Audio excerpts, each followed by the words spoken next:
I don't usually go to meat markets, but here I was with a friend who wanted to celebrate his divorce. It made me think of my own.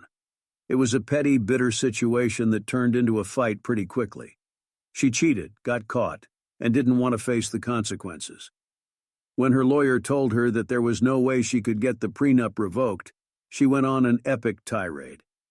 I still have a recording of that speech on my old cell phone that I purposely saved, and I listened to it on the anniversary of my divorce to remind myself that I made the right decision. There was no celebration in my divorce.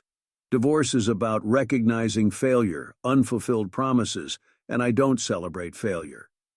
I noted that the club was dominated by mature women, and it suddenly dawned on me that Rex was hunting cougars. Maybe he had mommy issues. Maybe he was a bit of a pervert. It didn't matter because we were together. He had just turned 40 and I was 44. Sometimes I felt like I was 90. An active lifestyle and the gym kept me in great shape, but there were mornings when I creaked and squeaked my way out of bed. My doctor once told me that I might be 44 years old, but overall I had the body of a man in his early 30s. In the mornings, my back told me that wasn't quite true. Well, it's not for me to judge that, so I tried to make the best of it. I danced a lot, and some of the women I danced with were in their 60s, but they damn near wore me out. One very beautiful woman told me she was 67 and then grinned. I preferred 69. I had no doubt she was right. And while I was trying to think of an escape strategy, Rex came running up to me, grinning like a madman and drunk off his ass. Who's the hottie? After 20 minutes, they disappeared, and I didn't see him again until Monday. Deciding I'd had enough fun for the day, I headed for the door. Just then she walked in. Her fiery red hair reached almost to her waist. This woman was exactly what I was looking for. The mercenary expression on her face confirmed my opinion. She looked around the club like a buffet, trying to find the perfect dish. Her gaze slid over me and then back to look again. I was sure I'd made the short list. The woman she was with, on the other hand, was another matter entirely. She reeked of understated elegance. The clothes, the accessories, the styling of her platinum blonde hair didn't scream money. They said she had it, and it wasn't worth talking about. She was perfect, and in the quietest way possible. You could also tell that this was not her natural habitat. She didn't seem uncomfortable, more like unimpressed. She sipped one martini while her friend devoured 3 drinks in between dancing with her partners. Several young men asked her to dance, but she turned them down with a haughty look. She intrigued me, and I approached her as a slow waltz began to play. "May I ask you to this dance?" She gave me an appraising look, averting her eyes. "I'm 51. Congratulations. Your age doesn't prevent you from dancing? Not if the guy's in his 30s. Then perhaps we should find one here and warn him not to ask. I'm a lot closer to your age than you think, and I'm certainly well into my 30s. Have a nice evening, ma'am." I was halfway out of the hall when I felt her hand. "I'm sorry. It's quite obvious that I don't want to be here, but I am. I can dance with a handsome man and make the most of it. That is, if you still want to." She was light as a feather and danced very well. I commented on that, and she smiled with a tinge of sadness. My husband and I took lessons as an exercise. I liked it, but not as much as he did, especially when he started doing the horizontal mamba with one of the instructors. The girl was 25 and she had her claws in him. We divorced so he could marry her. That must have hurt. Oh, it does, at first at any rate. But on the other hand, we had a really successful business and we didn't have a prenup. So I ended up owning half the business, plus our investments grew quite nicely. She milked him dry in 3 years and I ended up buying out half of his stake in the business so he could pay her off. He's still president because he has a good head on his shoulders when it comes to business, but it pisses him off that he has to report to me. I bet if you could do it all over again, he'd never sign up for those classes. By then, we had left the dance floor and found a quiet corner. I grinned. "So your beautiful rich owner business, why don't you have a second Mr. Angela?" She grinned. There were 1 or 2 people applying for the position. Unfortunately, their qualifications were not up to my standards. How about you? It was my turn to grimace. She got a better offer from someone very similar to your ex. I don't think it's the perfect life she wanted. They say he made her sign a pretty strict prenup and is watching her like a hawk. After what she did to me, he must know that under the right circumstances, she wouldn't hesitate to do it to him. Is there a pretty girl writing Mrs. Reggie anywhere in the world? There was one 2 years ago. Let's just say our life goals diverged and we didn't part on the best of terms. Love sucks. Personally, I think love is a great thing if you have the right person. I raised my glass. Here's to love when you get it right. She raised hers. Here's to knowing when it's right. We talked for another hour. I was surprised that the time flew by so quickly. I looked back at her and grinned. I guess your friend found guys in their 30s. Her smile evaporated as she watched her friend approach. When she saw me, she hesitated but continued to grin. Look what I found, Angie. I brought you one, but it looks like you already have a stallion. I think I'll keep them both. I'll see you tomorrow. She looked over her shoulder as they left, both boys struggling for her ass. Maybe Angela looked disgusted. She was going through a lot when her husband left her. She got a boob job and had some wrinkles removed, hoping to win him back. He wanted nothing to do with her, and now she's going down a rather destructive path of trying to show herself as an attractive woman. All she's attracted to lately are leeches cashing in on free entertainment and her bank account. I hope she comes to her senses. It's so sad. She really is a lovely woman and quite attractive for her age. We have 3 other close friends in our circle. We're all going back to college, and we're taking turns trying to babysit her and keep her safe until she comes to her senses. I've just about given up hope. I have no doubt that one day she'll wake up with a bad hangover, in bed with a man 25 or 30 years younger than her, try to remember his name, and then it will hit her. I'm too old to be that stupid. And that's when she'll start coming back.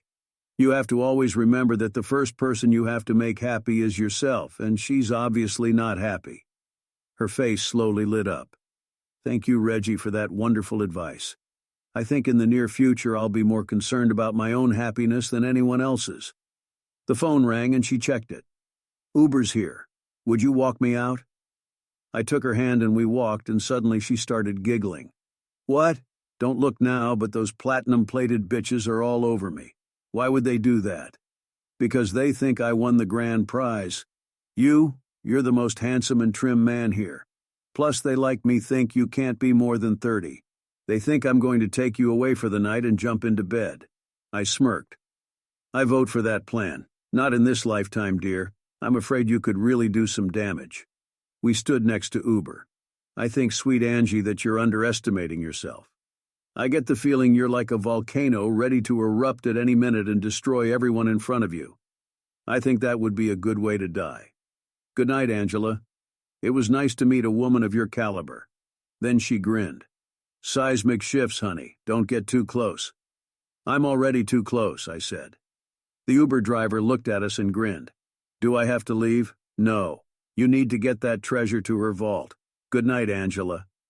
Meant she was still trying to find the words when I closed the door and he drove away. Chapter 2. 3 weeks passed. I remembered the blonde goddess a couple times, but then I put it aside in my mind. Rex hardly looked me in the eye until I told him that whatever happens in Cougar Cave stays in Cougar Cave. Then he relaxed and grinned. She almost killed me. The woman passed out for 10 hours. I was starting to worry, but she woke up, looked at the time, and rushed to the shower. She said we didn't have time because she was late for a family function. When we were done, she showed me pictures of her grandchildren, telling me that she had 4 as of today. I asked if we'd see each other again, and she grinned. I doubt it. I'm too old to limit my experiences, and I don't usually repeat myself. Thanks for the night. So the cougar chewed you up like a piece of meat, and now it's ready to go out hunting again? That's kinda cold. Rex only grinned.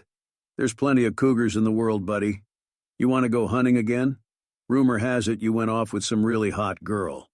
I didn't leave with her, we just went out together. And to tell you the truth, she was a lot nicer than I expected to see in a place like this. You lost, man, you should have nailed her. Dude, nail her. What are you, 16? Maybe you really need to spend time with older ladies. Maybe they'll help you grow up. That's never going to happen. I've tried acting like a responsible adult with my wife. We all remember how that turned out. I won't take any woman seriously anymore. It won't be 2 years before you're married again. I'll bet a case of beer I don't get married. If you win, I'll throw you a party. If I win, you'll have to give me the beer and tell me how I'm always right. You do have an annoying habit of being right, but not this time. This beer will be the sweetest beer I've ever had." Rex walked away laughing, and I grinned. We'll see. Chapter 3. 2 weeks later, I met him at tennis, and he was grinning like a cat that had eaten a canary. "What the hell is going on with you?" "Nothing. It's just that I made some money unexpectedly this weekend, and it lifted my spirits." We fired a salvo.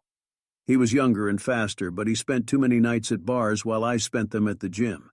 Conditioning took precedence over talent, and I beat him in straight sets. My knee was telling me how expensive the win was when we stopped. We were drying off before heading for the shower when his smirk returned.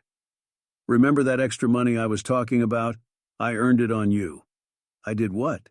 "You made a serious impression on Grandma Handsome. She showed up at the club looking for you. When she was told I knew how to find you, she grabbed me. I thought I'd get lucky, but she quickly dismissed the idea. She made me an offer. I'll give you $200 if you tell me how to contact Reggie. Better yet, give him this business card and tell him to call me. I'd like to talk to him." "Hey dude, I thought it would be funny and asked if she was knocked up. My advice: don't piss her off." Her slap still gives me a bit of a sore jaw. "Anyway, I promised her I'd give you a message in her card. Here." When I was home, I looked at the business card. It was her business card. Angela Bassett, CEO of Bassett Enterprises, and on the back was written her phone number. It was only 730, so I called.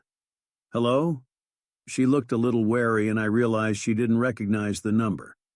"Hello, am I speaking to Angela Bassett, who was voted the prettiest grandmother in the state 2 years in a row? This is Reggie Wilkes." You could hear the humor in her voice. The same Reggie Wilkes who was rumored to be Dorian Gray's successor. "How old do you look now? 33, 30? I'm old enough to look damn good with you in my arms. How are you doing, Angie? I heard you put a bounty on me. Not much at all. I wondered how much it would cost to get you to my door, but on reflection, I decided to try the good old-fashioned way. What are you doing next Saturday? I don't have any pressing business." "Great, my company is having an award ceremony, and I, as the big cheese, have to be there. The ex is bringing his flavor of the month gum, and I want to show him that. So you're going to use me for my body." "How mercantile, Angie? Let me put it to you this way. You come with me to this event, and maybe I'll let you do something. What time should I pick you up?" Her laugh sounded like verbal sunshine. "I'll pick you up in a limo. I'm driving with a gun in my hand. I'm telling you right now, look for unexpected PDAs throughout the evening." Sunday we went out to dinner. She had a really nice house. Not too big, not flashy, more like simple clean lines and elegance. After looking at over with a builder's eye, I told her how much I liked it. She frowned for a moment. "You should have seen that mansion he talked me into buying. Why do 2 people need 6 bedrooms? This mansion has 3 and it's about the same square footage. I gave it to him in the divorce and he lost it in the next divorce. Now he lives in a 1-bedroom condo and can barely afford it. Sucks to be him, doesn't it? First he lost quality, then quantity. Next time he'll probably be paying by the meter." She threw me a sharp look, suppressing a laugh. "Don't make me yell at the dinner table. It wouldn't be nice." "And thank you, Reggie." I shrugged. "Sometimes you just have to tell the truth. That lobster sounds very appealing, doesn't it?" We had a nice, leisurely dinner, and our conversation flowed from one place to another. We talked about places we'd already been, places we'd like to return to, and places that, if we saw them again in 1,000 years, would be too soon. Soon dinner was over, and we both seemed to not want it to end. So I took her to a little place that many people didn't realize was there. It was a place that played roots music. One week, folk singers might perform there, the next week, country or bluegrass. Sometimes there were African bands playing only percussion, and sometimes there were blues or acoustic jazz. She sat mesmerized by the night's performance by a blues duo consisting of a woman in her 30s and a man in his 50s. He played guitar and keyboards. In other songs he played bass and harmonica. She was also a very good guitarist. They had a kick drum and a hi-hat, and sometimes you wouldn't believe there were only 2 people on stage unless you saw it with your own eyes. When they left for the break, the others would look at us as skew. I was wearing a very nice suit, and Angie was dressed to the hilt in a copper-colored silk dress with diamonds literally dripping off of it. Most were in jeans and t-shirts. She struck up an acquaintance with the woman sitting next to her and was soon pulling out her phone, dialing the number she offered to sample if she liked what she heard this evening. Soon a crowd had gathered around her outside the diner. This is a family establishment, so alcohol was not served here. We made it in time for the second show, and most of the kids were already home and asleep. When we left, Angie was still on adrenaline and chattering away. I walked her to the door and she sighed. I really want to take you out for breakfast tomorrow, but it's too early. We'll just frame it as a promissory note and a promise that if you're a good boy, really good things will happen soon. Okay, good night, Reg. Good night. I'll see you on Saturday. Chapter 4. If I thought she was outstanding on the date, the dress she wore for the event was simply stunning. She granded at my reaction. Shut your mouth, honey. I told you I'm putting my best foot forward. Do you like the way the girls look? We pulled up to the hotel, and I guessed her business must be pretty big, judging by the number of people. There were almost 200 people there, and most of them lined up to kiss her ass. Many of them were ogling me, trying to figure out my place in the grand scheme of things. Angie was gracious and friendly in just the right combination. We mingled, and after about 45 minutes I felt her tense up. It's an ex, she whispered. I looked at the medium-sized, slightly overweight man with a woman who looked barely out of her teens in his arms. It looked sad and vulgar at the same time. He walked over to us. Angie, it was said flatly, without any emotion. She, on the other hand, was smiling. Hello, Ben. Let me introduce you to my companion. This is Reggie Wilkes, Reggie, my ex-husband Ben.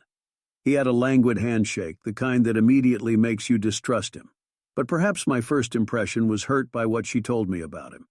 He hardly spoke at all, but the girl he was with shattered away. She held herself well, but her eyes gave her away. She looked at me as if she were assessing my fortune. I had accumulated a good amount of capital through my business, but I doubted I was in the same tax bracket as Angie. I wasn't stupid with money and lived well enough. That Angie was polite and looked like she was trying to suppress a laugh. We ate dinner, surprisingly good, and Angie gave her speech to great applause. Then her ex gave a speech boring and uninspiring, promising that as long as he was at the helm, the company was in good hands. I got the impression that this was not a universally held opinion. The applause was faint at best. Then the orchestra started playing. Angie was a great dancer, and I was no stranger to dancing, so we stayed on the floor for a while longer. Then she had to do the obligatory dance with the people in the troupe. I danced with wives and girlfriends.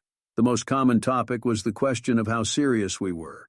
I had the standard answer: I'm just arm candy.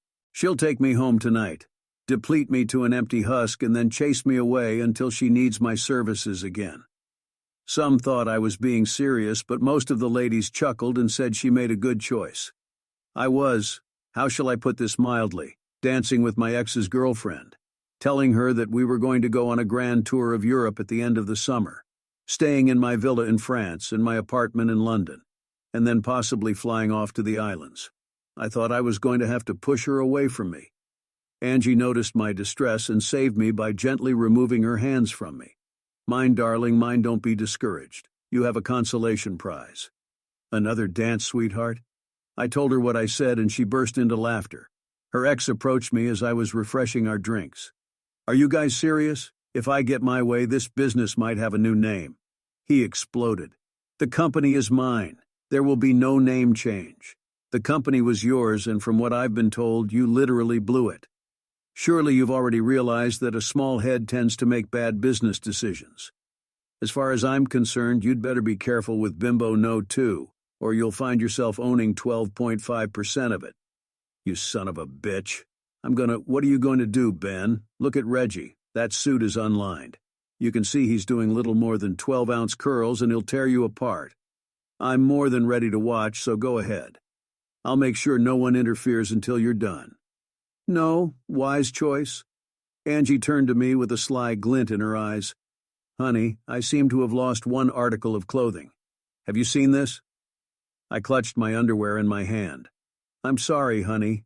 The limo didn't go as long as we thought, and you didn't have time to put it back on, remember? She took the stuff from my hand, all the while smirking at her ex. Thanks for taking care of it, sweetie. I'd wear them again, but that would be a waste of time. You'll take them off before we're even out of the parking lot. I suddenly really wanted to stay the night, shall we? A wave of admiration swept through the room at the repetition of the scraps of conversation, and many ladies and a few men hugged her as we left. Her husband really wasn't very well liked. Chapter 5. She was still giggling as we got into the limo. Did you see his face? I thought he was going to fall through the floor, and his little cutie was looking at him with completely different eyes. If she thought she could get away with it, she'd plow you to the floor in front of the whole crowd. Wow. Remind me never to get in your face again. The evening had been fun. Some parts were better than others, though. Which parts? The parts where I held you close to me and hugged you on the dance floor. You really are an attractive woman, and I noticed that. The giggles returned. Believe me, honey, when we snuggled up to each other, I noticed that you noticed it. It was very flattering. If it hadn't been dark in the car, she would have seen me blush. I'm not apologizing. I'd be offended if you did. We gradually drew closer to each other. Her hands moved south, and I heard a sigh and a giggle as she hooked the front of my pants. It was just as interesting when the car delivered us to her door. We adjusted our clothes a bit, but both of us noticed the driver's smirk. He must have gotten used to this behavior. We stood in her driveway grinning like idiots. She threw me a look I couldn't decipher. I'd like nothing better than to get you on the bed, but it's too soon. You're the first man I've taken seriously in the last 100 years, but it's too soon. We have to take this one step at a time. That being said, it's time for you to ask me out on a real date. I pretended to be angry. As far as I'm concerned, it was a real date that ended with the man in great discomfort when the woman sent him home. Don't you have any compassion? I sighed dramatically. On Monday, I sent flowers to her office along with a card. Please accept this as a token of my great love for you. Would you honor me with your company on Friday at 7 o'clock? I knew her personal assistant would read the note and share it. She brought the flowers into the study. Botoy sent them and asked for a date on Friday. If you're not interested, can I take him? Joanne, honey, you know I love you, but you say something like that again and I'll transfer you. My ex needs a new assistant.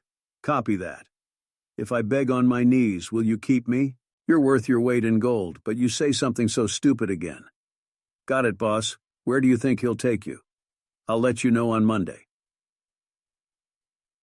Chapter 6. We had several very pleasant phone conversations during the week. I asked her to dress more decently, jeans and a comfortable top, since the events I had planned were very casual. I found out later that she took her personal assistant shopping with her to make sure she had the perfect pair. I didn't know it, but up until that point there were no jeans in her closet. When I picked her up, I hardly approved of her choice. She grinned when she saw me.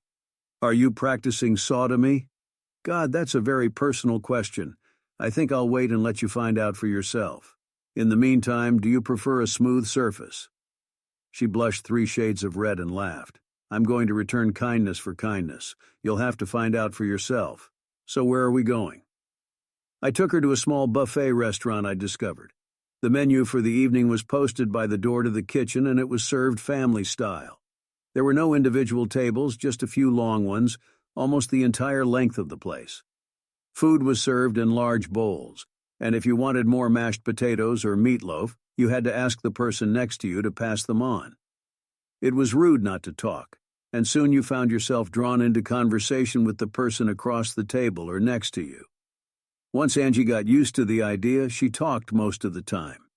She shared dessert recipes with the little older lady across the table, makeup tips with the young wife next to her, talked about sports, cars, and avoided politics. She once held a baby in her arms while its mother excused herself to the restroom, glowing the whole time. She told me that she has 2 small grandchildren, but they live in California and she hardly ever sees them. She was very happy, and when we pulled into the parking lot outside the concert hall, she just grinned. There was an acoustic jazz quartet performing that night. Guitar, piano, violin, and accordion. The guitarist was a woman.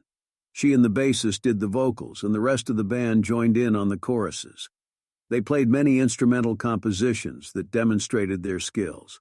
Some of them we recognized, but most were completely new to us. They were selling old-fashioned CDs, and Angie bought 3.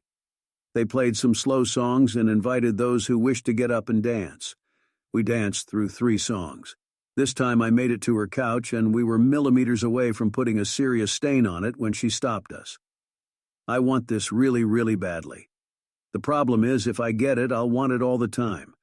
Please let me set the pace. I promise that if we stay on this course, the goal will be worth the journey. It's already worth the journey, dear. I can wait, but I don't know if I can restrain myself much longer. Soon, my sweet. My sweet.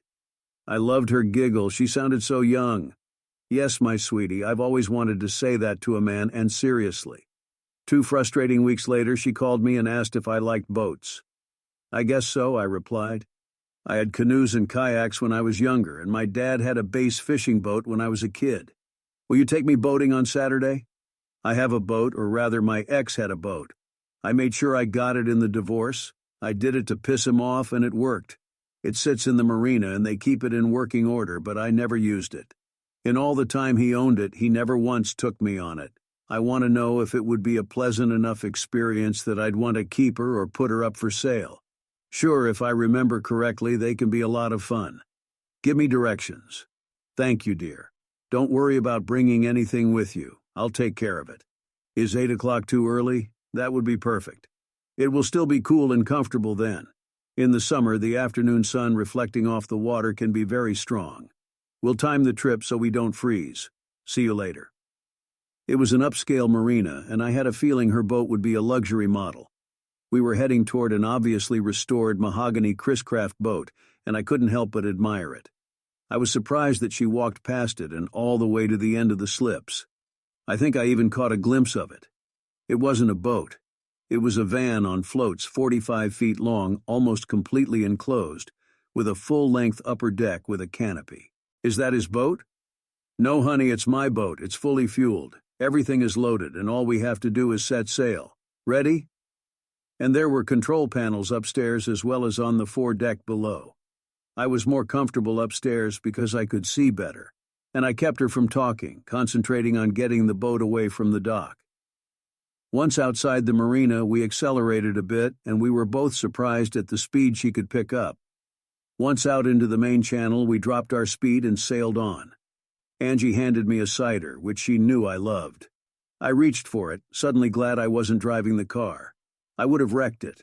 I'd better. I have good plans that don't include going aground. I have a map the marina operator gave me, dear. He said landmarks would be easy to find, and besides, we have GPS in our phones and a navigation system. Another hour or so, and we'll be there. There turned out to be a small cove between one of the lake's larger islands and a smaller one barely 2 acres square. It was a mountain lake, the first of a chain of lakes running through the whole low country, each one becoming more and more polluted. Here, however, the water was clear and almost pristine, allowing a glimpse into the depths. It was the kind of water one wanted to splash around in on a hot summer's day. Once the boat was anchored, Angie suggested a little swim. I told you I'd provide everything, she said with a slight glint in her eyes. I bought you a swimsuit. It's lying on the bed. Why don't you go and change? I hadn't realized how big the interior of this thing was. The living room gallery was pretty impressive. There was even a rather large TV mounted on the wall. The bedroom was smaller, with a huge bed barely fitting in it. The tiny scrap of fabric looked even smaller lying on it. I picked it up and grinned. It was a speedometer, light blue. I'd come back. We'd spent time together, and now we were cowering in the gallery, making a light dinner. You don't have to do that, she told me as I helped. I don't. Sometimes I won't if we expand our relationship, but sometimes I'll make you sit at the counter with a glass of wine while I wow you with my culinary skills. It's called a partnership, darling. To that, tears came to her eyes, and I thought I'd done something wrong. Then she grinned. I'll do my best to pretend I like it when you do. What would you like for an appetizer? This, I said, unzipping her robe and nuzzling her nipple. She tried to push me away but stopped and moaned when I got a proper look at both of them.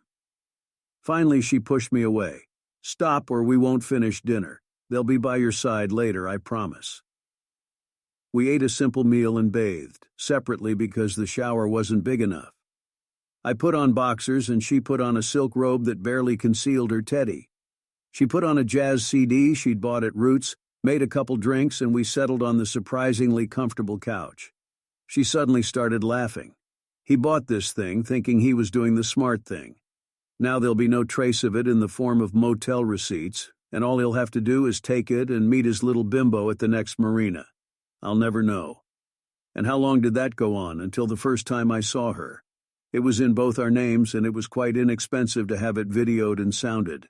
I let him go 3 times to get enough footage and then used it to get a better deal. I made sure he knew I was going to take the car and gave him a Corvette worth half as much in return. The first horror took it when she divorced him. Please excuse me for asking, but why did you marry such an idiot? You could hear the sadness in her voice. He was a good man when we got together. As we became more successful, he became more arrogant, believing that his success should justify everything. Age became a factor, and honestly, I think she was the physical equivalent of a sports car during a midlife crisis. She wasn't smart, but she was very savvy and tied him up hand and foot pretty quickly, asking why he was still with a tired old woman when he could be seen around town with her in his arms. When I caught them, it played into her hands. By then, I didn't care anymore. She was delighted with him. Instead of admiring his actions and who he did them with, most people thought he was a fool, and many even pitied him. I think when he realized that, he suppressed his ego for a while, and then she screwed him over and he had nothing to brag about for his poor decisions. For practical purposes, the company belonged to me, and all he had to do was accept it.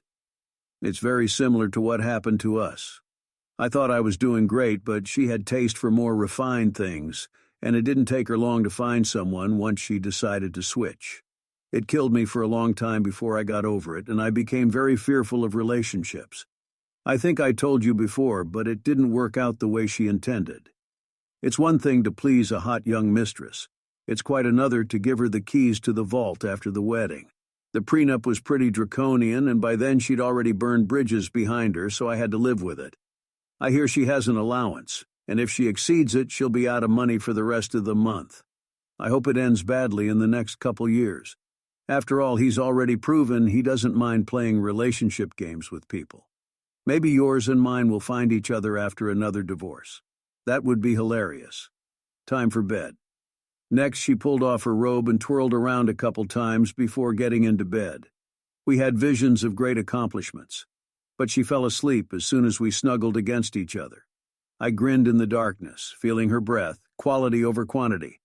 This way of life suited me just fine. Chapter 7. We hopped back and forth in bed and in the water for the rest of the weekend and returned to the marina on Sunday just before dark.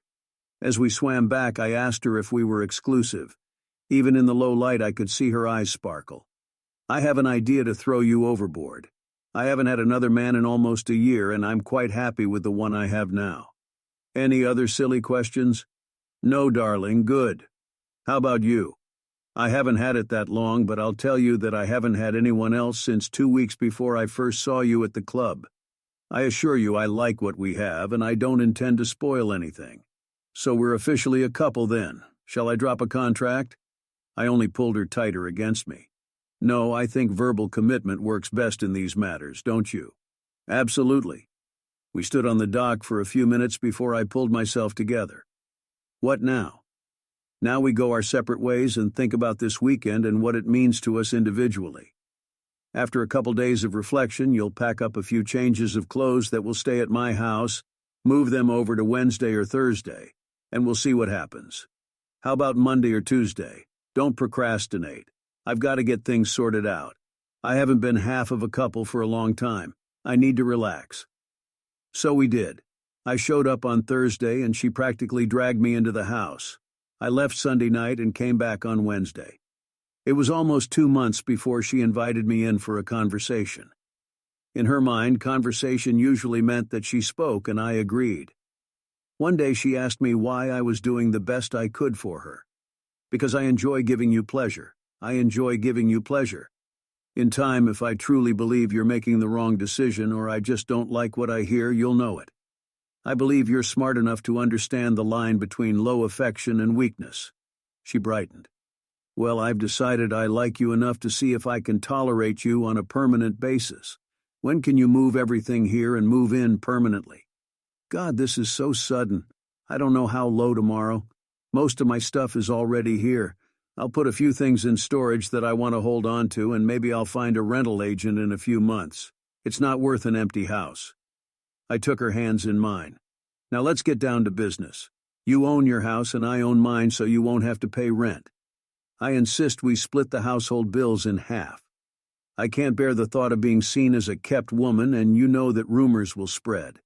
That includes housework. I'm sure we can agree that you're better at laundry, but I'm pretty good at everything else. So I'm more than capable of that too. And if you can't stand being pampered, now's the time to say no. I know how much you love working outside. Lawn care will be canceled next week, and we'll consider it a trade-off with laundry. Everything else is 50-50. Why don't we seal it with a kiss? No, let's go to the bedroom." There were all sorts of rumors floating around in her company. Angie only grinned when an ex tried to warn her about me being a gold digger and hung pictures of us together on her desk and wall. Bimbo, no. Tu made harsh hints about a ring, but he had his own issues, so he left it at that. After 6 months, we worked out our schedule. I was more of a morning person, so I usually got up first, made coffee, and maybe a light breakfast. Lunch was usually taken care of by her. I would cut the grass and come to her with an idea that I was willing to pay for. We ended up splitting the cost, and I built an outdoor kitchen and patio. Angie got into her sweaters and helped when she could, even when I told her she didn't have to. This is our home, and I won't be left out of any project we do to improve it.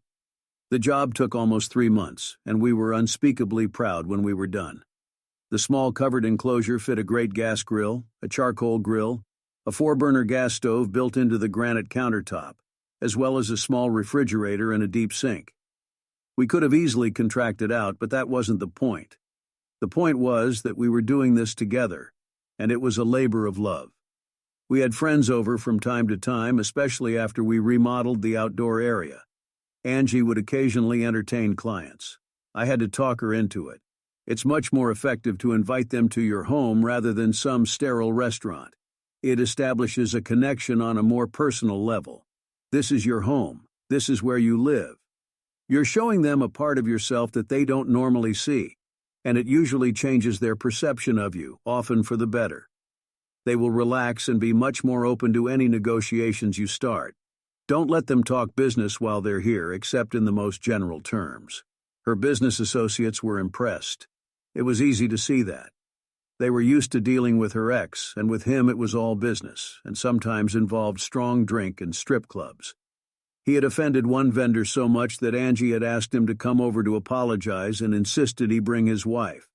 They were supposed to book a hotel room, but she got his wife on the phone and insisted they stay the night. This became a quarterly occurrence, and he reciprocated by inviting us over every 6 months or so. It usually turned into shopping trips for the ladies and sporting events for us, but it was all a lot of fun. Once we took them on a boat ride, and it impressed them so much that they bought their own. Angie consistently introduced me as her life partner. At first that was gratifying, but now it was starting to get on my nerves. Chapter 8. Almost a year after I moved in, I met her son and his family. They lived on the other coast, and she rarely got to see them. When he called and asked if he could come over, she was over the moon until I made her stop.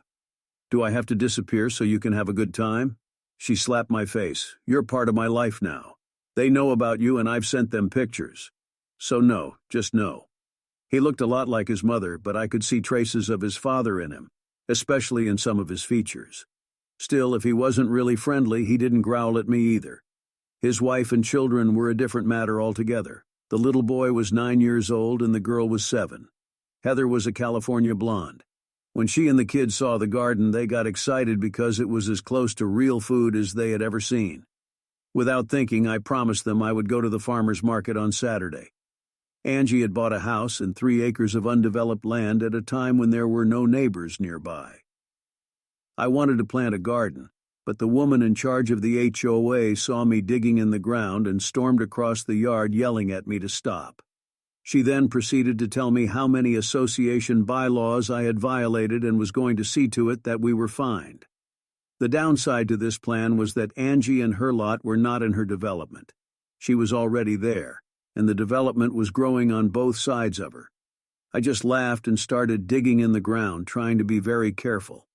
When I had the lot ready, Angie helped me put a white picket fence around it. You couldn't see what it was from the street. She immediately got to work on the vegetable garden, advising me to grow tomatoes, lettuce, and string beans. She searched tirelessly on websites for information and ordered enough for 10 acres of land. I made her choose based on the available space, and she immediately wanted to expand the garden. The chairman of the HOA erupted into a shouting match and threatened to tear down the fence. I just chuckled and said that might not be the best idea she had ever had, and she decided to go to court. Angie took the day off to be with me. The president pulled out charts, graphs, statutes, and made some pretty convincing arguments. Then it was our turn. Angie showed the judge the deed to the property, and when she read it, she laughed and banged her gavel. Case dismissed. We thought the woman was going to faint when the judge explained to her that since our property was not part of her development, we were free to do whatever we wanted with it. Within reason, the judge had to threaten her with a weekend in jail to keep her quiet. Angie had an evil glint in her eye when she asked me to make a scarecrow frame for her next month. While I was doing that, she went shopping. When the scarecrow was ready, it was dressed in the same clothes as the HOA president, right down to the big straw hat she liked to wear in the summer. Angie may have slightly exaggerated how big her ass was. It took 2 bales of hay to stuff those stretchy pants in it. She grinned. I read about a guy in a similar situation, and this is what he did. I couldn't think of a better way to show her nose. Every time she drove past our house to get to hers, she saw it. The other owners laughed at it, but made sure she didn't see them. She lost when her turn was up, and the new guy was much more lenient with the owners. He even put it on the ballot to allow small gardens in the backyard if they were properly fenced in. Suddenly, we got to know our neighbors much better as they sought our advice. I had gone a little overboard and purchased a huge rear tine cultivator that sat idle after I had prepared the land, so I volunteered to help. Angie would come along and sit with the wives on the patio or in the air-conditioned house while my husband and I struggled in the hot sun. Pretty soon, they had a Facebook group where they would share tips and show off the vegetables they wanted to show off. If they had more than they needed, they offered it to the group. Little went to waste. On Saturday, Heather came without her youngest. When I asked, she said he wanted to talk to his mom alone. Something wasn't right. We loaded into her rental car because it already had car seats in it. She seemed to really enjoy the market, though she hardly smiled. The kids were running around trying to look at everything. Besides the fresh vegetables, there was a group of artisans, potters, painters, jewelers. There was even a guy who for $10 would compose an entire poem, especially for his customer, and print it out on his laptop. I thought it was silly, but he told me he was making $200 to $300 a day. Not bad for a starving literature student. The kids ran into a face painter and practically begged me to do it for them. Heather hesitated, but I grinned and pointed at the kids. He's a lion, and she's a tiger, full face. I stepped back and was talking to one of the artisans when Heather joined me with the kids. The intricate drawings on their faces made me smile. He grinned. "Does Angie know you're gallivanting around with that hottie?" Heather blushed, then smiled one of her rare smiles. "Mom knows, but if a girl can't trust her father-in-law, who can she trust?" That caught me off guard, and I had to blink a couple times. The kids wanted the crystals, and she looked embarrassed. But Bob grinned. "Now you're about to find out how convenient it is to have a loaded father-in-law. If he's truthful, he'll buy his grandchildren anything they want. Damn that dust. I'd forgotten how harmful it is this time of year." Before Heather could object, Lynette picked out a pair of earrings. Little fairies holding a tiny piece of crystal. Jeremiah got a necklace with a perfectly shaped crystal.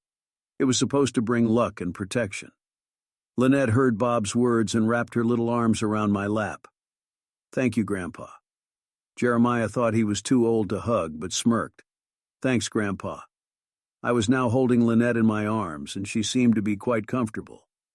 Bob was showing Heather a ring, a crystal with gold rings around it forming a flower. I bought it for her without hesitation, and didn't flinch when Bob told me how much I owed him. I can't take it. I grinned. I know you don't come around much, but it's not wise to piss off your grandfathers. It suits you very well. Bob told me it's been sitting in his closet for a year, waiting for the right finger to appear. Don't resist the magic. I was still holding Lynette, only now she was asleep. Heather held onto my hand and Jeremiah took her other hand as we walked. I was so proud that I don't think my feet hit the ground until we got back to the car. The kids were out of the car before we even got on the highway. It was a few minutes before I started talking. I'm a pretty perceptive person. Something you should keep in mind for the future, and I can tell something is wrong. Why don't you tell me what's going on so Angie and I can help you? She tried to protest, but the words froze on her lips. Then she spoke. We're broke. It took every last time we had to get here. I wondered what Junior was telling Angie as she narrated her grief. Junior had been laid off under less than pleasant circumstances and was having a hard time finding a job. They had always lived a lavish lifestyle, but the money was quickly going away. He looked a lot like his father, but I let that pass. They lost the house, her rental car, and the kids had to be taken out of private school. Coming here was killing his soul, but we had no choice. We asked his father first, but because of his personal choices, she snorted in disgust. He couldn't. Mom is our last hope. You shouldn't worry too much about Angie. She won't leave her grandchildren unattended, nor will I for that matter. What's he asking for? I have no idea. A short-term loan, I think. Something to help us get by until we get a job. He doesn't want me to have a job. But if I find one before he does, it'll be a strain on him. I knew Angie. She wouldn't let her child and his family starve. I also knew she wouldn't just blindly hand out money to her youngest if he was anything like his father. He would get something, but there would be some hooks in it. When I asked Heather how much cash they had, she blushed and didn't answer. I made her pull into the parking lot of the bank branch I was doing business with and pulled out $1,000 in cash, handing her the envelope. Don't fuss, don't argue. Just put it in your purse and use it as you see fit. And if you breathe a word about paying me back, I will be deeply, deeply offended. You will lose your status as favorite daughter-in-law very quickly, do you understand? I decided to drive to give her time to talk it out.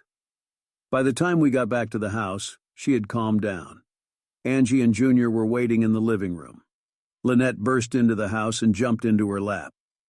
Grandma, I'm a tiger cub. See what Grandpa got me? Aren't they cute? I saw him tense up, but Angie only grinned as she hugged the baby. They're adorable. Grandpa never gave me anything so cute. That wasn't really true if you counted the ring I hid in the garden shed. I just hadn't had the right occasion to present it to her yet. That's because I'm the youngest and a girl. Grandpa are supposed to do things like that. That's what Jenny says anyway. Oh, well, your friend Jenny seems to be very smart. Jeremiah, did you buy anything? He grinned and pulled a necklace out from under his t-shirt. Grandpa's friend said it's supposed to protect me from evil spirits. Mom bought something too. She hesitantly showed Angie the ring. She looked at me in surprise and then tears ran down her cheeks. I'll have to keep a close eye on your grandfather from now on, or you'll be swimming in bling. Linny, would you and Jura like to help me bake cupcakes? Soon they were each holding hands and dragging her into the kitchen. The youngest stared at me for a moment. You're not their grandfather, Heather shrieked. I just looked at him calmly. No, not grandfather, not by blood. Do you think it makes any difference to them? Does it hurt a child to think there are people in the world who love them? Where's your father, Benny? Is he too busy to see his only grandchildren, his bequest of immortality? Do you realize how precious that is? Probably not, but you'd better learn. I kissed Heather on the cheek and walked out. Chapter 9. I went out to the garden shed and spent about 40 minutes sharp-inning tools.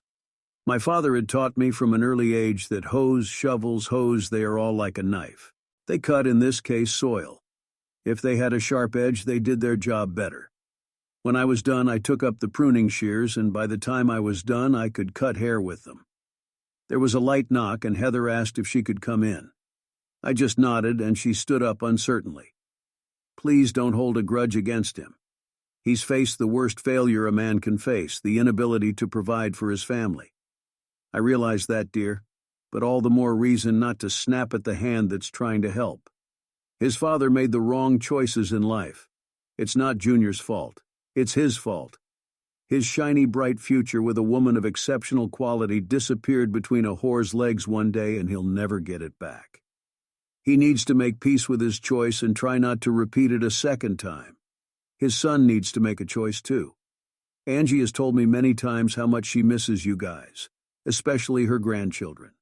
Heather, she will take care of her family. I know her well enough to do that. But I also know she won't just blindly give him money and hope for the best. She's wanted you to live here for years, and this is her chance. I bet she'll offer him a job as sure as the ring on your finger. He's her heir, not me. I already told her I don't want any part of her company. I'm not the one to run it. Changing the subject, where are you staying? We're at the Marriott for the night. After that, I have no idea. I think I might, but I need to talk to your mother-in-law first. Come on. It's getting close to dinner time, and I'm sure Jeremiah doesn't like to skip meals. She hugged me tightly. I wish they were your grandchildren. I'd sleep so much better at night. I glanced around the kitchen, noticing the trash left behind after the little kids had tried their hand at baking, and made a decision. We'll grill tonight? I asked Heather what their favorite foods were and sent her off in my car to the market. Junior went with her. I wondered what kind of conversation they would have. Angie put the kids to bed after getting them cleaned up, and we took advantage of that to clean up the kitchen. Was it fun? Her face brightened. I regretted not having it on camera. Heather helped until she went looking for you. Junior went to his dad's for a while. Her tears flowed. I wish we could keep them. Lynette's a big fan, honey. She told me that Grandpa Reggie is going to make her the corn you picked tonight. You don't mind them calling you Grandpa? About as much as I hate it when you call me honey. God, that's disgusting. She giggled. Yeah, maybe I should call you something else. How about Sweetie? Stick to Sweetie. Okay, she said. Lynette woke up. Grandpa, are we going to boil corn? Yes, we will. Come with me. I had already put the ears of corn in the ice water, and they were ready. I sat Lynette down in a big chair at the cooking table and showed her how to pull the pokers back enough to put the oil inside and then close them tightly. I tied them tightly with fireproof ties, and they were ready to go. By then, Jer was up and helping. Their mom came in, and they rushed over to her, wanting to know if she had taken their favorite foods, hot dogs and hamburgers. She did, as well as steaks, chops, and a few chicken breasts. Jer helped me thoroughly rub the chicken and wrap it in foil. Mom rubbed the steaks and chops, letting them rest and come to room temperature. Angie then took her to help with the side dishes. Coleslaw, fries, and sliced zucchini, which were marinated and ready to grill. Cupcakes stood proudly on display. Our dessert for the evening. Junior had decided to stay with his dad, and I think Heather was happy about that. I grilled enough for 3 large servings, knowing they would want a little of everything. Lynette ate 3 pieces of chicken, 3 pieces of steak, a few fries, and an entire cob of corn, giggling as she peeled off the charred husks. Jer managed to eat a hot dog, half a chop, and a steak, refusing everything else but the cob of corn. Then we each had to eat a cupcake. Lynette brought me one so proud it was about to burst. The frosting was about 2 inches high. I baked it for you, Grandpa. She glowed with pride. Thank you, baby. He looks great. She watched anxiously as I ate every bite, and they looked happy when Heather told them they were all staying the night and drew baths. When they changed into their pajamas, I held Lynette and Angie held Jer, gently rocking him until he fell asleep. They woke up when we put them in their cribs and insisted that we take turns reading them stories. Angie had a death grip on my hand the whole time. It looked like she was about to explode with happiness. Heather was in the living room with a glass of wine. Thank you. You have no idea what it's like to get a chance to relax. I remember, Angie said. Junior was a hyperactive kid and demanded a lot of attention. Well, while you're here, you have built-in babysitters. You might get tired of having to come in and rescue them. It may take a while, and I'd like to get to that point. It all depends on your son. Angie crouched down beside her and hugged her. I know, sweetheart. I'm working on it. As we lay in bed that night, we had a rather intense conversation. "Are you aware of their situation?" I asked. "Pretty much. I was so angry when I found out. They should have come home then. We would have taken care of them.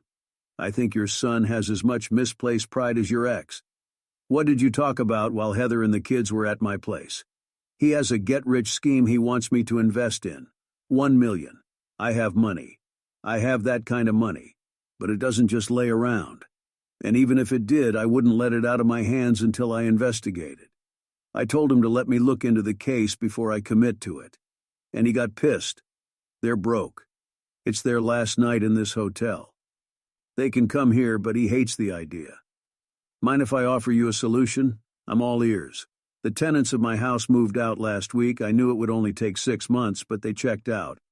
And the only reason they needed a house was so they'd have somewhere to live while their house was being built. Let them live there for free. It will give them some alone time while they come to terms with their situation. Maybe we can find something for Heather to do while he gets his house in order. I was the third owner of the construction company and one of the field supervisors if there was an emergency. I decided there was an emergency and spent a week out of town completing an office complex. The unions were keeping us busy, and some suppliers were leaning toward their offer to make our materials a little scarce. I wasn't in the mood, so I called all of our company employees off the job and sent them off to other projects. 2 days later, a real estate sign appeared in front of the house, shocking everyone. The unions threatened, but I was in my right and told the newspapers and local TV stations the truth, backing it up with facts and figures. The unions were suddenly under pressure from members who had nowhere else to go, and politicians made noises about permits and investigations. Suppliers had a heart attack when I canceled nearly $2 million worth of orders. We have a contract. Indeed we do, and in that contract it says in the fine print that if you are late with delivery more than 3 times in 1 month, we have the right to find other suppliers. Have a good day.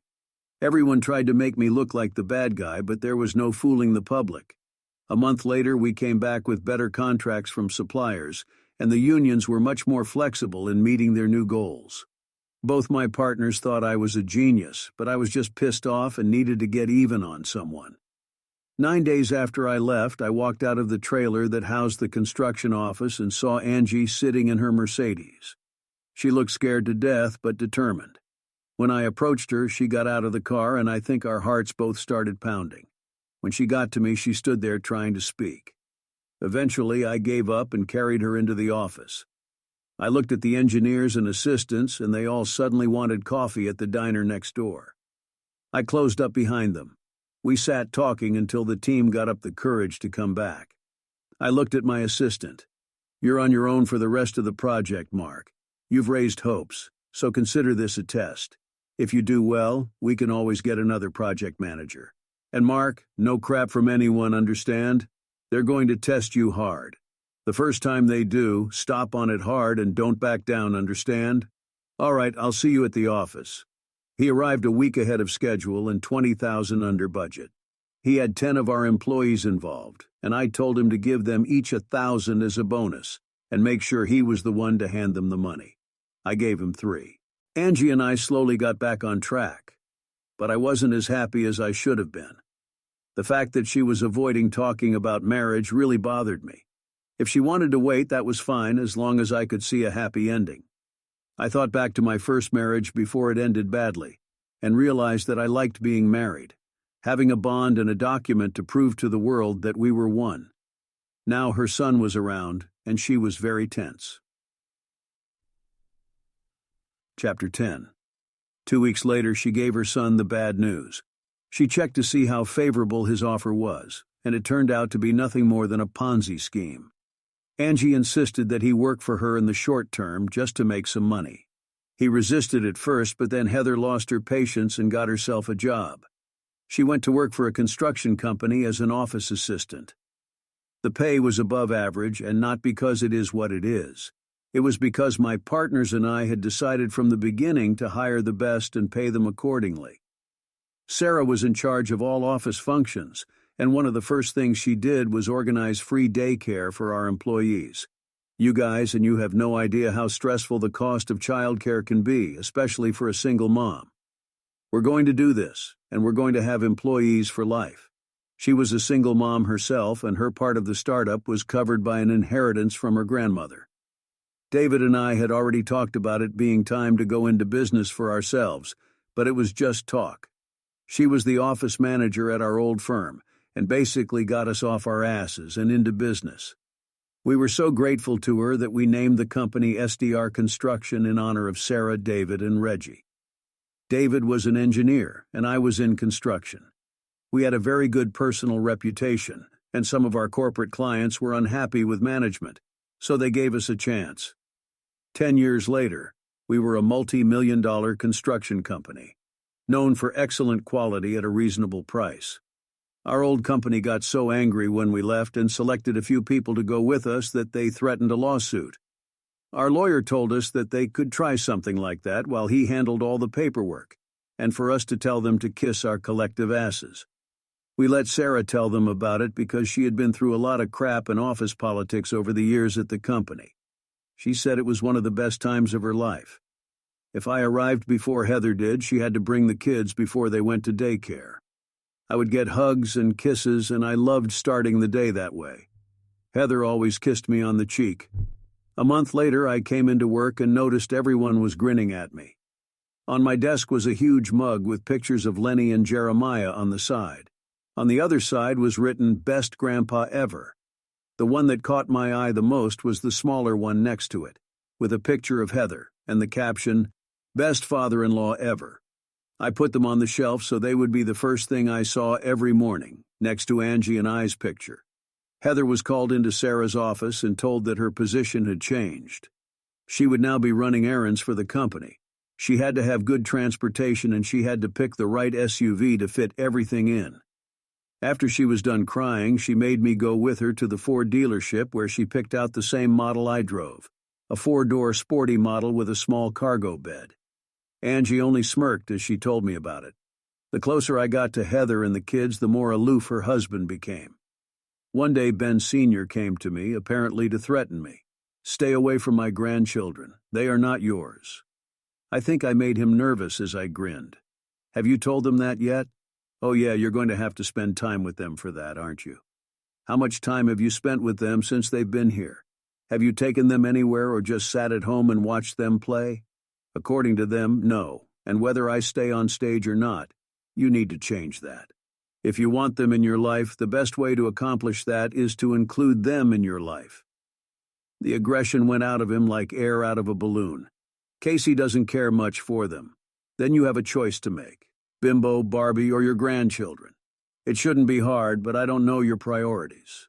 To be clear, I won't interfere in their lives if Angie or the kids' parents say so, but I don't think that's possible. Now, if you'll excuse me, I need to put together a playset. Would you like to help? I must have made an impression because he followed me into the house. Angie and Heather could have been knocked over with a feather when he came out of the house, and the kids pounced on both of us. It was a pretty elaborate setup, but I owned a construction company, and once Benny figured out what was involved, he was already pretty good. An hour later, he was already pushing Jeremiah, and I was pushing Lenny. The ladies took their seats and we drank beer while watching. There were tears in his eyes. I've made so many stupid decisions in my life. From what I'm hearing, I have to agree with you. We don't know each other that well, but today has presented you in a different light. Foolish choices are what we end up learning from. So why don't you come to our weekly Sunday event? Heather took lots of pictures, and they appeared on her Facebook page later that evening. They showed Benny and I bolting and the kids eagerly waiting. In the last photo, we were each pushing a child, and the caption read, "Grandpa's Rule." After everyone left, Angie gushed over me. "You're going to get a really good dose of love today. How did you do it?" "I didn't do anything out of the ordinary. Honey, you already know that if something needs to be said, I don't hesitate. He deserves to be in their lives if he can.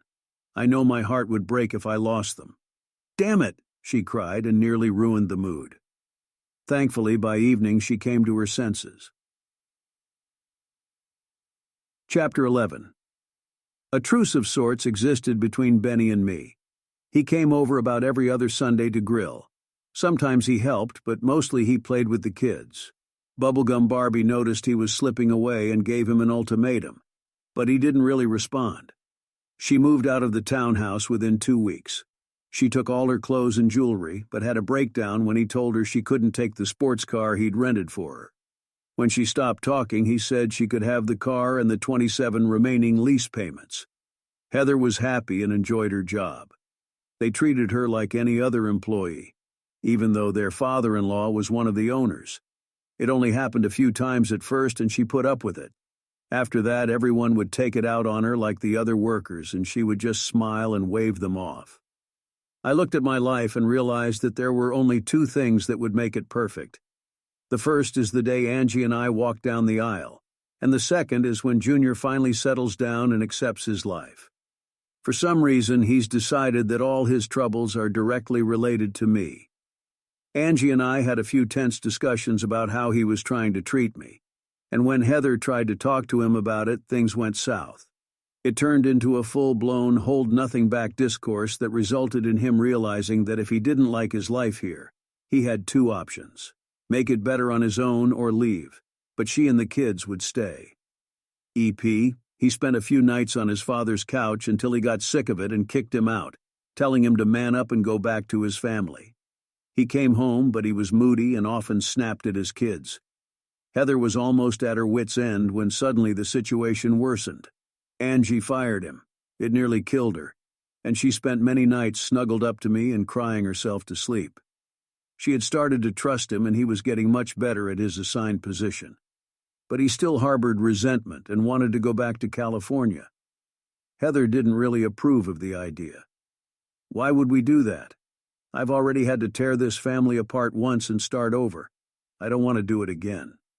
She sighed. You need to think about it. You're making more money now than you did in your best year in California, and unless you've turned into a screaming idiot, you certainly realize that both your parents are hoping you'll take over the business in a few years. I have a job that I really love. We have no house payment, no car payment.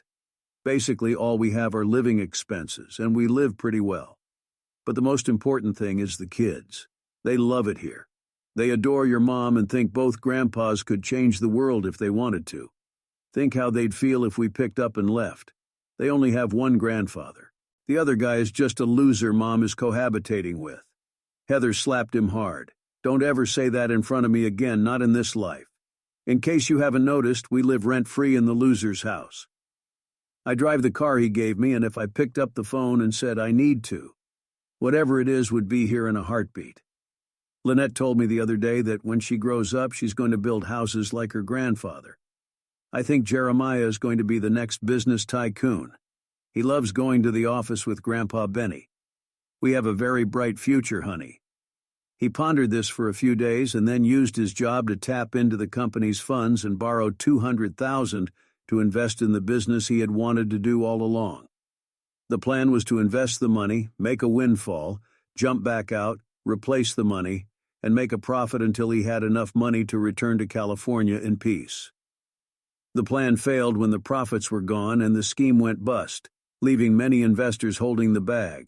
The accountants cracked it after 3 weeks. Angie fainted when she found out, and her assistant called me and Ben. They called an ambulance and took her to the hospital for observation. We met at the emergency room, and the doctor told us she was in severe shock, and they wanted to keep her overnight. Ben and I walked around the floor for 4 hours, and he only came home when his new girlfriend came to pick him up. She was still younger than the model, but only by 8 years. She didn't let him do much, kept him in line, and her grandchildren adored her. He wouldn't admit it yet, but he was so in love with her he couldn't keep his eyes open. One day he told me, while we were fiddling with the grill, and Angie and Vicky were watching the kids in our new pool, that he was tired of condo life and was looking for a house. Vicky was actively helping him just to get a woman's opinion, he explained. What he really meant to say was that he would buy the house she chose. I had a stray thought that he was actually getting married before I did, and it made me uncomfortable. I didn't leave the hospital, sleeping in the chair by her bed. She woke up around 3, and I spent another 2 hours holding her in my arms until she cried before the day shift came in and gave her another sedative. In the afternoon, she was discharged, and Heather was there to drive her home. As she was being wheeled out, Heather noted how frail she looked and burst into tears. I ended up driving, and they sat in the back seat hugging each other. I meant we got her settled in the house, and Heather told me what was going on in her world. "He's gone, Daddy. I came home and the bedroom is trashed. He packed up as many clothes as he could and disappeared. I don't know if he's coming back." 6 months later, she started calling Angie Mom. Her parents had retired to Portugal, and if she was lucky, she saw them once every 4 years. So we became her mom and dad, the one she could go to with any problem. She grinned the first time she called me Dad. "I call Angie Mom, and you're the best dad I've ever had, so if you don't mind, I'll be Dad." I had no objections. Chapter 12. Heather checked the bank accounts, and it appeared that he had emptied them. There was a good amount in savings. She once told me that sooner or later I would probably kick them out of the house, and they needed a backup plan. Angie explained to me that they were actually saving for a down payment on the house I would build for them on one of the acres of her land. Ned Heather was beyond angry and spent most of the week with us. The kids loved it, but in the end they wanted to come home. 2 weeks later, Angie was angry enough to activate the GPS unit on his car, which belonged to her company. From what the app showed, he was in a small town in Texas. Ben and I flew after him. We found him in a small bar with a hole in the wall where he was telling the bartenders what a great businessman he was. As long as he was buying, they were in agreement. Ben patted him on the shoulder. "Son, it's time to come home." He twisted around on the bar stool, his eyes widened. Then he saw me. "Come to Glode, asshole. You took my family away from me, you bastard." I nearly threw up every time Heather spoke. "Reggie did that, or you should see what Reggie gave the kids." Then he turned to his father. "And you just stood by and let him take it all away. What kind of man are you?" Ben, he looked at him for a long moment. "Do you know what Reggie took from me? Not a damn thing. Everything I had I threw away long before I ever heard his name. It took me a while to pull my head out of my ass, but I did it. I'm closer to your mother now than when we got married. She's my friend now, and for a long time I didn't have any friends. But you know what? This isn't about Reggie or your mom or even me. It's about you and what you've done. Now get your ass up off that stool and come home to face the music." I wasn't expecting that, or I would have reacted. He jumped off the bar stool and punched my dad right in the face. The man fell over and went out like a light. He stood and smirked, swaying slightly. "Want some, old man?" I smirked. "Yes, as a matter of fact, I do." I'd like to say it was an epic fight and we fought all over the bar until we went outside to continue, but it didn't happen. Junior didn't know anything about wrestling, but I did. My father had been an amateur champion when he boxed in the Golden Gloves as a teenager, and had been a member of an elite boxing team when he was in the Navy. The military taught him a whole new way of looking at fighting, and he passed it on to me. I didn't box, but I did wrestle in college, and he made sure to train me just in case. That helped me a lot in the beginning of my construction career. Sometimes you just can't change a person's mind. Sometimes you just have to be proven right. In Junior's case, I felt like I needed to be proven right. He swung a clumsy right cross, and I grabbed his arm as he passed, jerked and threw my hip out. That sent him flying across the floor. He got up and lunged again to attack. Again I dodged him, using his momentum to smash my face into the counter. I could have done this all day, but the deputy tapped me on the shoulder.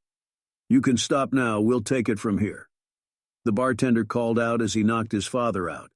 Another deputy dragged the younger man across the bar to cuff him while the medics examined Benny. He got hit pretty good and was sent to a local hospital to be evaluated for a concussion. We didn't have to press charges. The bartender and the cops were happy to do that for us. Disturbing the peace, damage to personal property. Technically, that was on me. When I threw him across the room, he landed on a chair and it collapsed under him. 2 counts of assault and 1 count of assault on a law enforcement officer when he kicked the aide who was handcuffing him. She put her baton between his legs and knocked. He immediately became much more cooperative. His bail was set at $25,000 and neither Benny nor I was inclined to post it. He spent 3 weeks in jail before his first hearing was held. On the advice of a public defender, he pleaded guilty to lesser charges, was found guilty, sentenced to a year, and released with time, served in probation. He also had to make restitution to the bartender for the chair and pay a $5,000 fine. Angie flew in and paid it, but on the condition that the state let him serve his probation at home. This essentially trapped him, which did nothing to improve his mood. 3 weeks after he returned home, Heather asked him to leave. "You're no longer the man I married. Why aren't you happy? You had everything and you were too stupid to appreciate it. They were home and the children were with us." He stepped back to hit her and she laughed in his face. "Go ahead, but as soon as you stop swinging, you'd better run. Daddy will come after you if he has to look for you at the ends of the earth, and I'd like to be there when he finds you." He left 3 hours later but came back 2 days later because Angie called and said that if his ass wasn't back by the time he had to check in with his parole officer, he'd be on his own. Benny had found a house by then and let him stay in his apartment until the deal went through. Heather wasn't kidding, and when she handed him the divorce papers and filed for temporary alimony, he was furious. Angie let him know that he could no longer work for the company and he was out of a job. If he didn't find a job soon, he would be in violation of his probation. I pondered this whole situation while Heather cried on my shoulder and Angie stroked her from the other side. Angie had been depressed for almost 2 months. Heather's nerves were shot and even the kids were starting to feel the strain. It was making them lock in on us even more. After we put Heather to bed, I told Angie that I needed to go out. "Go out now? It's a little late. It won't take long. Just better not have all the blankets on by the time I get back." Angie was an avid blanket lover. Many times I woke up uncovered and she was wrapped up like a cocoon. I tried this several times and decided to keep a spare blanket by the bed. She always apologized in the morning, but it was hard for her to contain her smile. "Should I get a heating pad? I'll be gone a long time and I'll cuddle you until you start purring like a kitten when I get back." She just kissed me and fell asleep before I could start the car. I drove right up to Benny's apartment and knocked on the door. Junior opened it, saw me, and tried to slam it shut. I swung the door open with such force that he fell to the floor. I closed the door and sat on the chair while he tried to get up. "If you want to swing, swing. There's no one here to save you, and I'm going to stop your ass into mush and enjoy the hell out of it. I'll call the police. Try that. I'll be on you before you can press 9. We're going to have a little talk about your future. Let's reminisce a little first. You went broke in California and came home. Your mom was over the moon. She was already planning her retirement in a few years and gave you a pretty responsible position. We gave you a place to live, cars for you to drive, and watch the kids as often as you would let us. One would have thought you had died and gone to heaven. Heather says it was the happiest time in her marriage. You literally fell into the flames and discovered you were fireproof. Was that enough for you? Hell no, it wasn't. So you stole from your parents and got into some arcane scheme to prove you were smarter than the rest of us, when in fact you were the dumbest son of a bitch on the East Coast. You abandoned a successful company that was worth more than you could have accumulated in a lifetime. You seem to have given up a woman worth 3 times as much as everyone else and 2 wonderful children. Is that it? So now that you've said that, what do you want, Junior? What would it take to make you happy? The suffering of everyone around you? If that's your goal, you're doing pretty good. It's a one-time offer, refuse, and I'm gone. Just so you know, a woman like Heather won't be single for long, even with 2 kids. Some good man will realize what a prize she is and make her love him for life. Maybe you want to go to prison. That would be a real eye-opener for you. I'll give you a hint, kid. You're a wimp. I was on edge, letting go of what I'd been holding in because of my love for his family. But now it was time to take the gloves off. While he sat on the couch and cringed, I was already pacing. Finally, I stopped in front of him. "So what are you going to do? Are you going to be manly or prove that you're really a bitch?" "Well, holy shit," he started crying. I thought it was funny and sat down while he cried. "I don't have a job and no one in this neighborhood will touch me with a 10-foot pole either. I can't leave the state or I'll violate my probation. If I don't get a job soon, I'll violate. If I even get a traffic ticket, I'll violate. I'll never get my family back. My parents despise me, and you must be enjoying the hell out of this." I slapped him, really hard. "Finished with the pity party? I'm going to do something for you, even if it's to my teeth. Rest assured, I'm not doing this for you, but for the family I love." I tossed one of my business cards.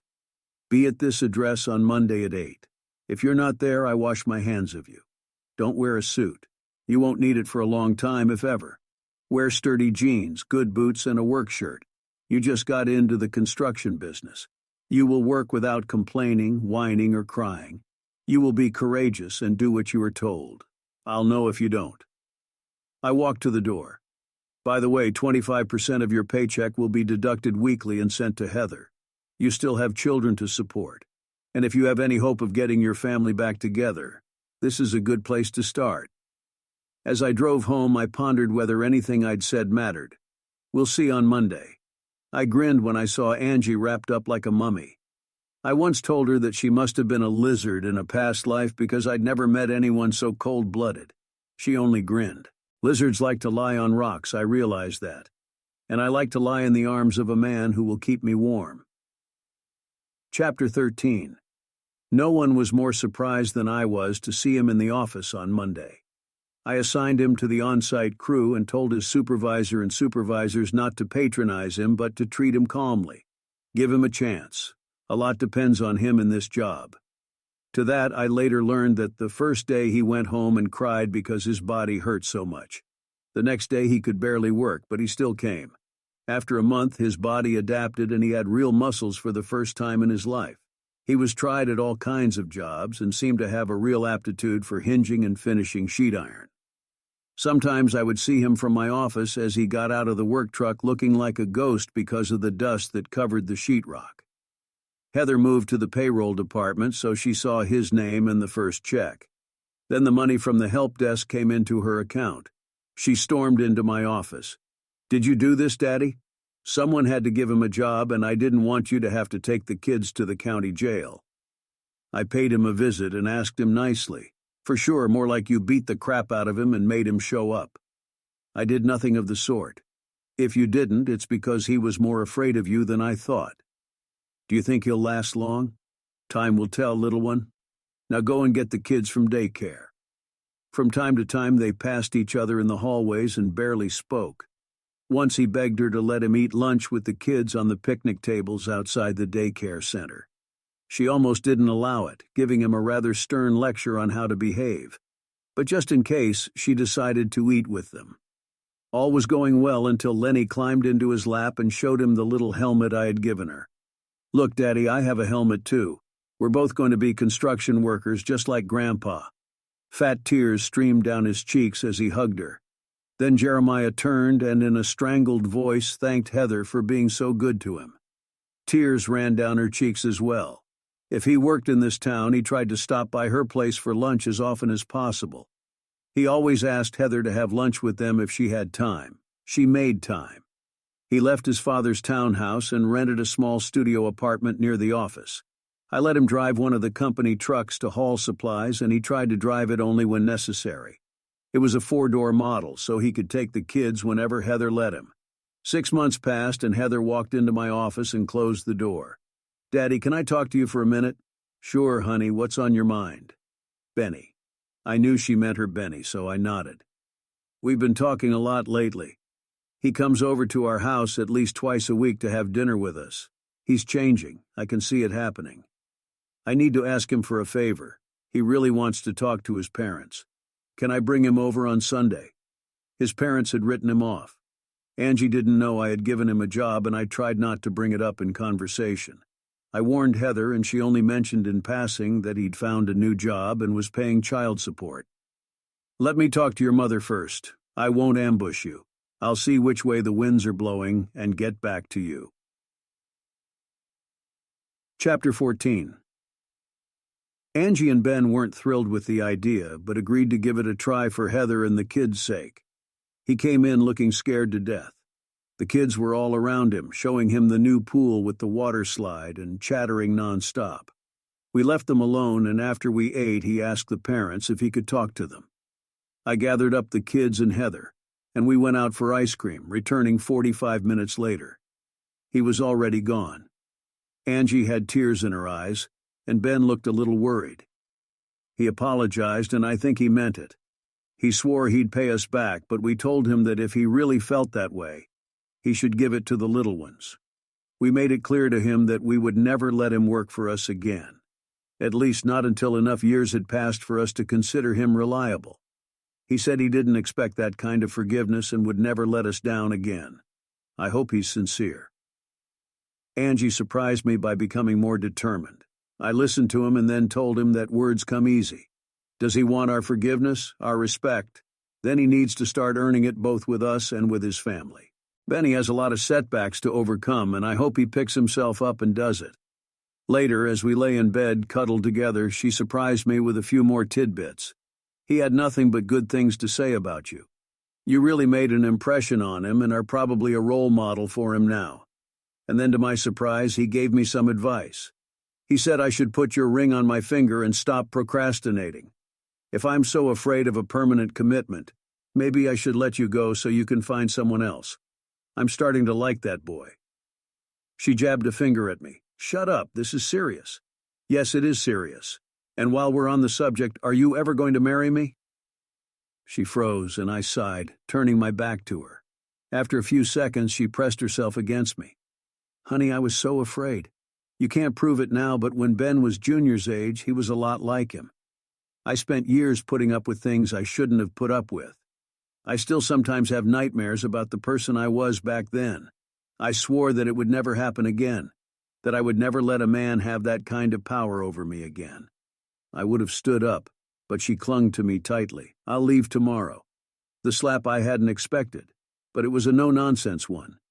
A light flashed on and my jaw ached. You're not leaving. I'm trying to tell you that I've changed. You have more power over me now than anyone has in my entire life. Your smile, your touch, the way you light up when you do something special for me and see that I like it. The way you almost glow when Heather brings the kids, I've come to live for that. And then, in the clumsiest way possible, I tell you that if you ask a certain question, you might like the answer this time. I saw her mentally catch her breath and shrugged. Let me think about it. I'll get back to you tomorrow, Monday at the latest. I told him about the previous night as we fished from a platform specifically designed for that purpose, and after he caught a bass on the reel, he grinned and held out his hand. Congratulations, you've won a damn attractive woman. However, if you ever treat her the way I did, well, I can't kick your ass, but I'm a damn good shot. Keep your gun in the safe, I think I can handle it. He called from the boat to wish her well. He hung up laughing. I'll be your best man. Heather and Vicky will be your bridesmaids, and Jerry and Leanie, though they're a little old for it, will be the ring bearer and flower girl. Do you think you'll be able to avoid moving before the wedding? I'll grit my teeth and live with it. Chapter 15. 16 years later, Angie, Ben, Vicky, and I watched with pride as Lynette earned her master's degree in construction management and engineering. A double major obtained at the same time. Her management thesis was titled Building the Box. She used part of her thesis in her acceptance speech. She talked about her progress from the time she built her own storage box, complete with hinges and a handle at the age of 9. She still keeps it to this day. She went on to tell how she built a birdhouse, then a doghouse, then a playhouse, several small sheds, and then followed up with the construction of a vacation bungalow that she designed in her spare time. It was built for the family. My grandpa Wilkes taught me about building, walking me through the process from the casket to the bungalow. He taught me that anything that is built is essentially a box. They just get bigger and more complicated, so you have to build the best box you can. Then my grandfather, Ben Bassett Sr., taught me how to build business relationships, to always act with integrity and keep your word. And if you do that, you will always be successful whether you make money or not. I found that the same is true in relationships of any kind. You build a strong box and address any weaknesses and flaws you discover. My grandparents and mom always made sure my box was strong. When I get married and start my life with someone else, you can be sure that a box will be built around our love, and there will be no weaknesses in it. It was very touching, so why didn't she thank her father in the speech? He moved in with her a few months after he came to the party, and it was another month before they slept together. I made him the host because he deserved it, and by the time a year had passed, I thought they were over their problems. Then one day he just disappeared. No warning, just showed up late for work. packed his stuff in his truck and left. True to his word, he left a short note saying he was going back to California, that he was sorry and that he would send support for the kids. Heather was devastated again. We had to send her and the kids to therapy to deal with being abandoned. Ben and I tried to fill the void, and that helped a little. Of course, we put detectives on his trail, and they found him 2 months later.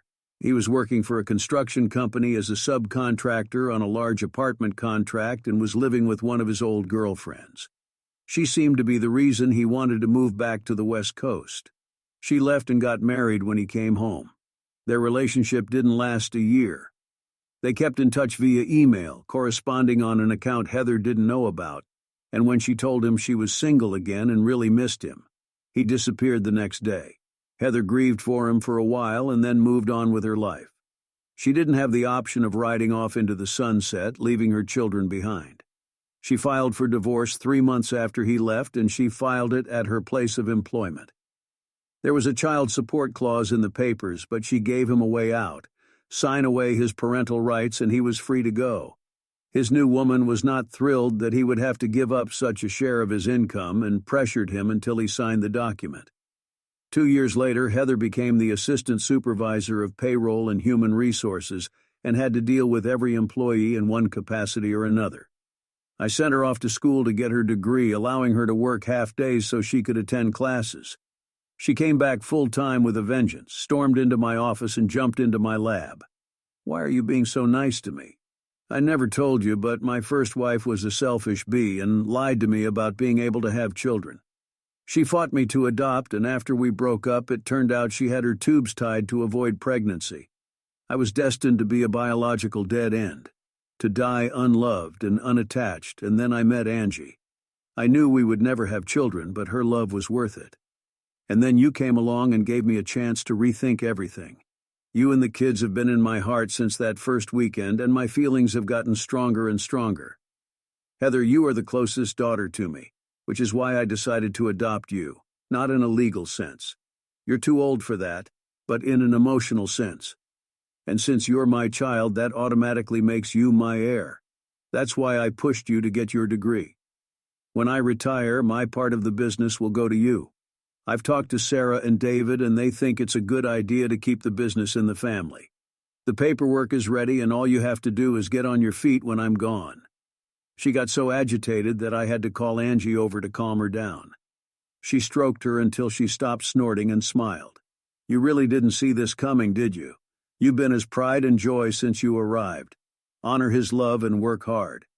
You have about 10 to 12 years to prepare yourself." David's son then went in to do the insurance paperwork and met Heather. Sparks flew, and 15 months later I had the honor of marrying her. Talk about keeping the family together. Sarah was David's sister, and her son was a career military man, so Heather and DJ David Jr. were to have it all. They were in their 30s by then, and no one was surprised when they had a son, whom they named David Reginald. Heather had to warn us. "Mo, you have the older two most of the time already. Give me that one." It was really hard, but we held it together. Jeremiah took Benny's example, working summers and school vacations for the company while both grandparents mentored him. Lynette did the same at my firm. She even worked on construction crews for 2 summers before heading to the office to learn from her mother and Sarah. Jeremiah earned his business degree, and after 2 years it was clear that he would be running the family business in a few years. His grandparents couldn't wait. By the time Lynette got her degree, Angie was 70 and I was 64. Angie had retired 3 years earlier, and this was my last year before Heather took office. We planned to stay active, travel, and look out for the next generation. Jeremiah had already married, had a young son, and had a second on the way. Lynette wasn't ready to settle down yet, but we knew it wouldn't be long before she was taken by someone who didn't deserve her. 14 years after he left, we received notice that Benny Jr. had passed away in a construction accident. He was attempting to unload a full sack of 14 by 4.5, 32 sheet tongue and groove board using an electric winch. Safety regulations required that 2 winches be used at the same time, and that an observer be present, but he was in a hurry. He had lifted the winch 9 feet in the air when the weight shifted and it collapsed on him. According to the accident report, he was crushed on impact. We didn't get the notice until 3 weeks after the funeral, when the state was going through the paperwork looking for next of kin. It turned out that his new wife had run away 3 years ago and left him with 2 daughters to care for. The mother couldn't be found, and California wanted to know what to do with them. Ben, Vicky, Angie, and I immediately flew out to the site. The children were girls, one 11, the other 9, and they were the rudest and most disrespectful kids I had ever encountered. The older one snapped at us. "If you're our grandparents, how come we've never seen you, huh? Because until a few days ago, we didn't even know you existed. If we had, you'd know a lot more about us now. I'm not going anywhere with either of you." Angie and Vicky were tearing up, so I pulled myself together. "If they can't find your mother, you may have no choice. If it comes down to rich grandparents taking you out of the hands of the state, putting you in foster care, and paying for your upbringing, the state will take care of itself. I suggest that if you don't have anything important keeping you here, if they can't find your mother, come back with us and check out the situation. Think about it." The older one looked defiant, but the little one just looked scared, so I turned to her. "How about it, princess? New clothes, a big house, an older brother and sister to help look after you if you need it, and rumor has it I might make a damn good grandparent. I have references if you're interested." Benny echoed me, saying that we sometimes competed to see who could spoil the grandchildren the most, and then backed off and let the ladies take care of them. Angie finally got her way when she started showing them pictures of their older siblings, noting how similar they looked, and that we had plenty of room in both houses, showing them pictures of the outdoor kitchen and pool, as well as a few of our boats. Benny and Vicky had bought themselves a streamlined boat as a retirement present, but we still used the big boat, the third boat, when everyone wanted to go for a ride. The house Vicky chose was outside of town and had several acres of land. They had a number of animals, including 3 horses. We never felt the urge to go horseback riding, but Jer and Linny loved to do it, so they were there as often as they were at our house. Although we tried to spoil them, we also tempered our excesses with life lessons, and they were pretty balanced teenagers. This hit a nerve with the youngest, Vanessa. "I've never sat on a horse." Vicky grinned. She, like me, had never had children, and this was a golden opportunity for her. "Come home with us, little one. I'll teach you to ride in no time." Charlene was obsessed with boats. "I've never been fishing." "Well, if you come with us, you'll spend so much time on the water you'll feel like a duck." We stayed with them for 2 weeks while they finished their search for their mother. We took advantage of this by getting permission to take them to different places. An amusement park, a Chuvash ranch, where we took them horseback riding for the first time. But mostly we just spent time with them, reassuring them that we weren't cannibals who fried babies for breakfast. Vanessa bonded with Benny and Vicky, and Charlie seemed to like us better. Eventually they went home with us, and since Vanessa insisted on it, they lived with Benny and Vicky. Charlie went with them as well. We were a little disappointed, but realized they would need breaks, and we usually took them on weekends. The first year was hard as we had to wean them off some bad habits, but by the second year they had relaxed enough to feel safe and loved, settled down and blended into the family. Heather and her husband had custody of them, and Jer wanted them to spend time with him and his wife, a woman he met through work. They dated for a year until he brought her to a party, scared to death that she was Indian. No one bothered to find out where that came from and welcomed her with open arms. She cemented her place in the family when she started bringing dishes for sit-down meals. One day she brought a huge pan of curry and we emptied it, ignoring the steaks and chicken. He told his younger sisters that they would use them as training tools when they had their own. They were so enamored with Mary, her Americanized name, that they insisted on wearing a sari to one of her friends' weddings. These photos have a place of honor on our wall. I think they preserved our youth. Angie came to Vanessa's high school graduation, but it was her last public appearance. She was 2 months short of her 80th birthday when she fell and broke her hip and died 2 weeks later from complications. It happened suddenly and left me in despair, but after mourning her for 6 months, I realized we had not had a bad life. From the day we met, we had no one else. No dating, no flings, no other relationships. We just connected and wouldn't let each other go. Even for a second time, it was unusual. Every night I looked at the plaque I gave her a couple years after we were married. It was an award that proudly read, Most Beautiful Girl, with the name of our state and the date in a small inset at the bottom. Each year I took it back to the store where it was purchased, and they added another insert for the current year. When Lynette had her first child, I bought a new plague labeled Most Beautiful Girl of the Year and started adding inserts. She giggled every time I added a year and blushed profusely when Vanessa once asked her what a GILF was. I said it stood for Grandma I Will Love Forever, which made her glow even brighter. I discussed it with Angie and we decided that if Vanessa didn't already have a house, she would buy ours. Benny and Vicky agreed that Charlie would get his. The next year, Benny passed away in his sleep. I hugged Vicky and made all the necessary arrangements. I got in the habit of leaving her at my house a couple times a week to make sure she was okay, and a year later she moved in with us. We never had a relationship, although we loved each other as friends. We were just two elderly people who didn't want to be alone. The kids all grinned, and Angie and Benny must have laughed their asses off. Sometimes we'd sit on the veranda in our rocking chairs, admiring the sunset, talking about departed loved ones and agreeing that no matter how we started out, our golden years were as brilliant as could be, and we were damn lucky in who we chose to love. One night we talked about everything until well into the night, and when I got up to go into the house, she said she wanted to sit out for a while to enjoy the cooler weather. I left her for about 45 minutes, marveling at the tears in her eyes, and then decided to get a blanket for her if she was going to stay, or help her inside if she was ready. She didn't seem to need the blanket anymore. She walked past, still warm and with a smile on her face. I bet right now she and Benny were hugging like crazy, and Angie was smiling. I sat down next to her and waited for the ambulance, talking to her. Vicky, it may have come a little late, but you got what you dreamed of. A good man to love, children to raise, surrounded by a large family that loves you just the way you are. Not many people leaving this life can say that. If you can hear me, I want you to take a message to Angie. Tell her I'll be there soon with a new sign. It will say, Hottest Girl in Forever, and it will be the absolute truth.